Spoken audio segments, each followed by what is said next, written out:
Hello and welcome to the first day of 14 days to a solid writing habit. Day one, the beginning. And well done for being here. This is really the first big hurdle that you've overcome is committing to do the work, saying you're going to do it, showing up to day one. So, hooray, halfway there already. Easy, isn't it? Over the next 14 days, we're going to look at building a writing routine that works for you, that is sustainable, manageable, fits in with your life, and that is flexible as well, because life changes, things happen, circumstances change. It's really easy to suddenly find yourself going, oh no, it's been 2 weeks or 3 weeks since I've done any writing. That means I failed.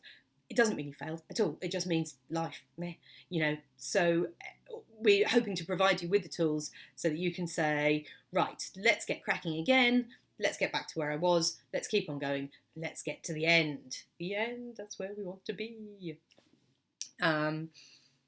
Probably the most important thing for me to tell you at this point is that this isn't just 14 days of me laughing on at you. That's probably a good thing. It's 14 days of you writing as well. So apologies if we hadn't warned you of that. But, me, deep end. And as we know, as we always say, if you want to write, you have to write. So that's what we're going to do. We're going to get you writing.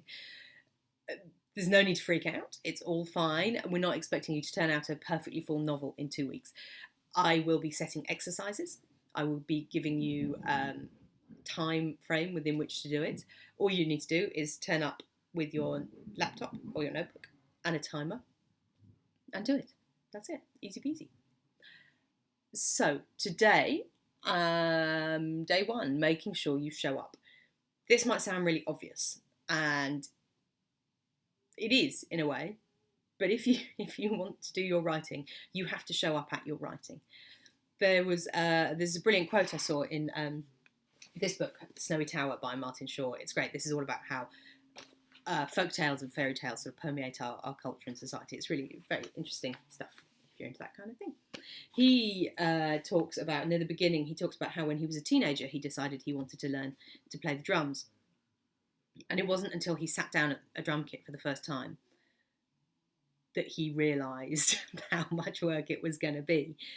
He says he thought, how handsome I will be without any real idea of the slow, biting price required to play well.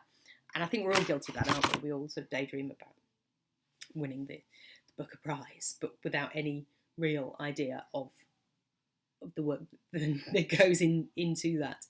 I have a similar story actually. When I was a young journalist about 4 billion years ago, I remember going into the shared kitchen, or the kitchen in the shared house I was living in, and saying to my friend who was there, going, "Oh, things are terrible. Work's so slow. I don't have any commissions. Don't know what I'm going to do." And my friend said to me, "How many editors have you been in touch with this week? How many story pitches have you sent?" And I went, "Oh, maybe one, at a push." And she just sort of looked at me, gave me that stare, and it was it was a bit of a light bulb moment that if that's what I was going to do, I had to commit to it. So I went away, drew myself up a spreadsheet, had a very strict routine of sending out story pitches to editors, and very quickly it started paying off, and commissions started rolling in, and there we go. If you want to do the work, you have to put the work in. Energy in, energy out. This is a really, really important thing to remember, I think.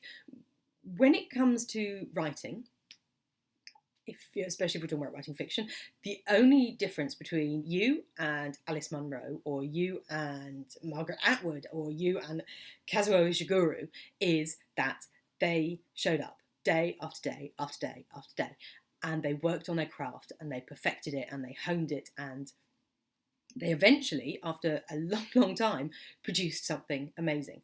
And I can guarantee you that all those writers have thousands and thousands and thousands of words, maybe even millions of words, in a folder somewhere marked, "This is crap."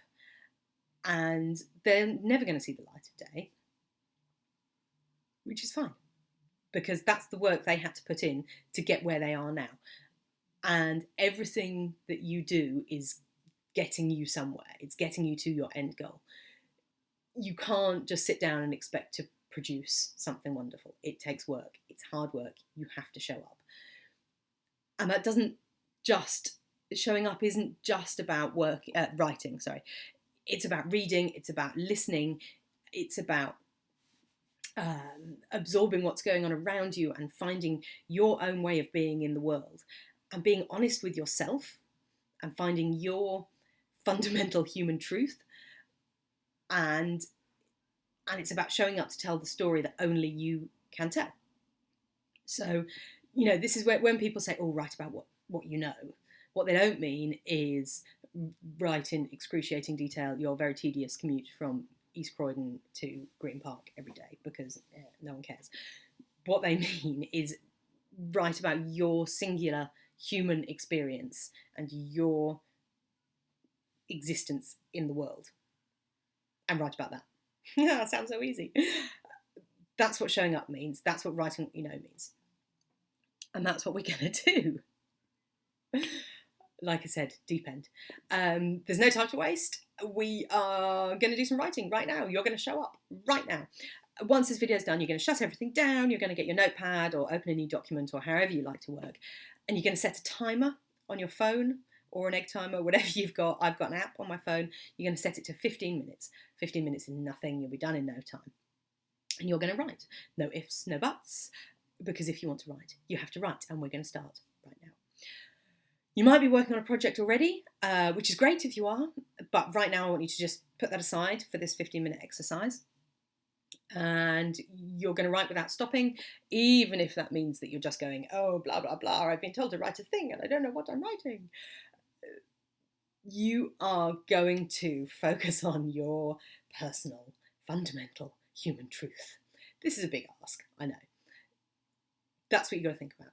Don't worry if it doesn't show up right now. You might know it. You might already be going, I know this thing that I want to write. More than likely you don't. Totally fine. Not an issue. But that's just what I want you to focus on. And you're just going to write. Just stream of consciousness, blah, blah, blah. It might be that it pops out straight away. You might realise that you want to tell a story about the inscrutability of the human heart, or that you really want to write a blog series about helping people escape terrible situations, or whatever it is.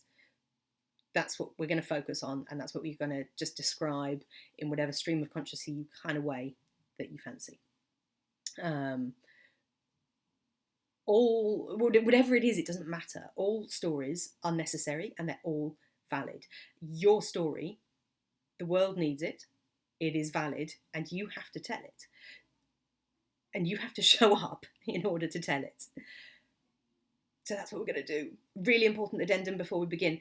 As enthusiastic as you might be right now, we're right at the beginning. It's really easy to go, I've got all this energy. And it's really easy once you get into your writing to carry on for hours and hours. Please don't. 15 minutes, then stop.